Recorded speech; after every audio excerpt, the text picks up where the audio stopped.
Welcome to the QTech training tutorial on exporting study templates from Excel to the software. Today we're just going to cover some of the really simple steps here. So when you have your template created, you can go up to the WorkStudy 6 menu and you can do Export Study Configuration.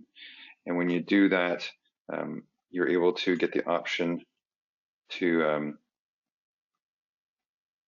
save the file, so Export Study Configuration. And then we ask the study name and then attach custom fields and say OK. And then you save the study, whatever name you want.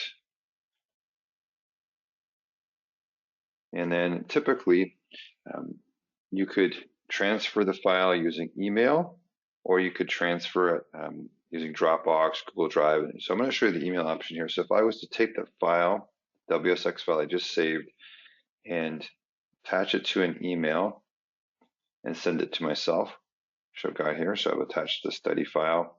I'll hit send up here. I'm just going to email it to my Gmail account.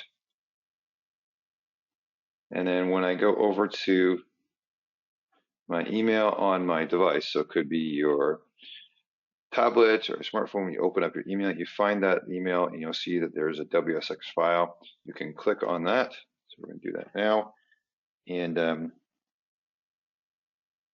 going to give us some options here. We're going to open it into WorkStudy 6. So we'll click on that. And then it will say that it was successful. You say OK, and then the example or export sample, or whichever one you export it will show up here, and you'll be able to go into it and start collecting data. So if you need additional help with the software, please reach out to your QTech representative.